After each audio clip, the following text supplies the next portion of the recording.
YouTube, she's finally finished. Nearly 3 years of restoration for the 1982 IT 250.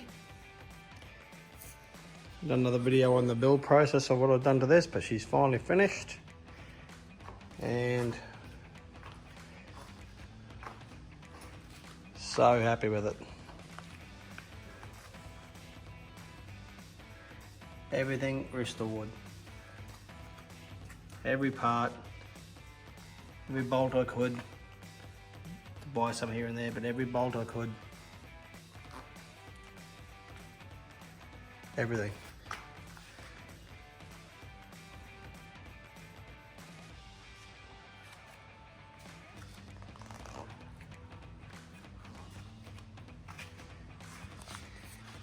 Yeah, what a build. It's taken so long, but yet so happy with it. All original, 98% original. Well, a few little parts, but not original bike, but just original OEM parts. So a lot of chasing, absolute lot of looking around, just a lot of hunting, but absolutely well worth it. Feels so good to bring one of these bikes back, 40-year-old bike that looks, could be presented as a showpiece. My first complete build, so out of all the half builds that people have bought and I've moved on, it was time to actually go through with it, not sell them, and regardless of what people offer you, it's just not worth it. Absolutely not worth it. It's just, you got to hang on to stuff like this. You got to keep it. Yeah, what a build.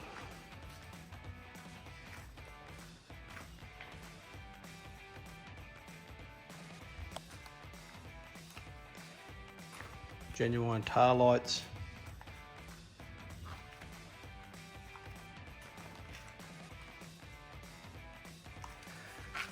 I'll put a couple of pictures in what she looked like when I picked her up. Trying to get the colours right, swing arm colours right, try and get the right stickers. About 4 or 5 goes at getting the right stickers. They were very the closest I could get because I had the originals. The right shape, right lines, bolts. I just restored the bolts. All original with numbers on them. Genuine bolts in them. Genuine brackets from Yamaha. The IT 465 forks, chrome that I put in the built set of forks out of the 2 sets. Restored the pipe. Cleaned and blasted. I could have sanded the tank a bit better now knowing. Now I've learned a bit more about it, getting the lines out, but still looks awesome. It's actually a genuine Yamaha tank from 1989, so it must have been last of the Yamaha stock. It was stuffed, got it from the USA, restored it, been sitting in the sun, but it was underneath, it was still in good shape. Genuine levers, genuine grips from Yamaha. Just refurbed that. They come clear, but I just painted it because it was, when I blasted it was still a bit yucky and I thought black would look nicer. Restored the speedo. That was completely yellow. Restored it with headlight cleaner. Restored the OEM bars.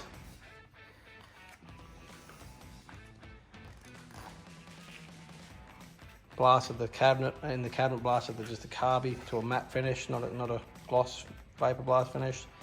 Back in these days, nothing was really shiny. OEM rims, just blasted them and then steel wooled them up. Got steel wool to give it that shine. Heaps of handwork, heaps of scrubbing, heaps of polishing, just heaps and heaps of handwork over the years. Still got the genuine sticker on the thing when I restored the thing. Restored the shock thing. Found stickers that had on there. Restored all the rubbers. Cleaned and restored them all. It's I heat treated all the bolts, heated them up super red, and then quenched them in oil so they got the black look back to them. Straightened it as much as I could. I got a replacement one of these from England.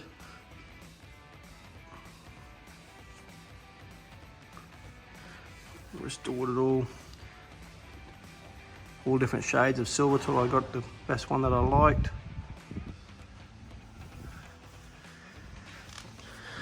Tried to stick with the original looking tyres that would have been on it, so they're IRC brand, which is just square knobs, which is what they would have had back in the day.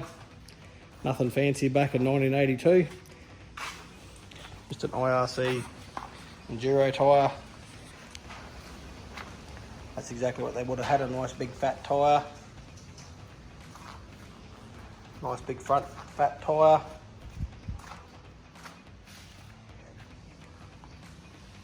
Yeah. Well, I hope you enjoyed it, people. Restored the chain. Chain was completely rusted. Kept the chain instead of buying a new one. Just kept chemical and cleaning it with rust cleaner and pressure cleaner and steel wool till it come up nice. You could buy another chain, but just save 130 bucks. The chain's fine. It's only a new chain, just was rusted. Sprockets are in good condition, they're all pretty new. But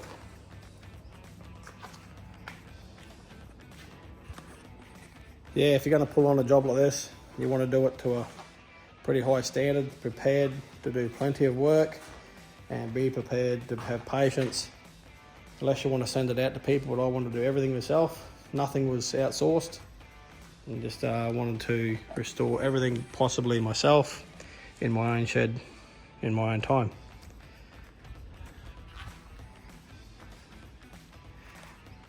She will start, so all the engine's been refurbed, she will run. Not sure if I want to run it. I don't want to put fuel in that tank. I have another tank I can put fuel in, but I don't even want to put a mark on it. Don't even want to start it. Just want to have it just like that.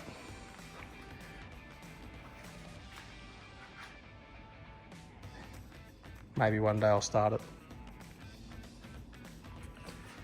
All right, thanks for watching. All the next bikes to do. RM in the process. Just been going through that. Restored all the tank. Just repainted it. Restored the swing arm. Straightened the frames out of it, a few weld jobs. 1994. I just got a brand new pipe, brand new found an OUM, but I've just restored the old pipe, which I'm gonna try and adapt the 94 pipe to the 93 pipe. They're a different pipe. Because I've got a new one for this 94, I'm gonna see if I can put where it connects to the head of this FMF pipe, because it's all bent up and squashed. See if I can maybe put that to the OEM pipe to make it a bit more OEM when I restore the 93 at a later date. Right, people, that's what's going on in Thumburn HQ. IT complete.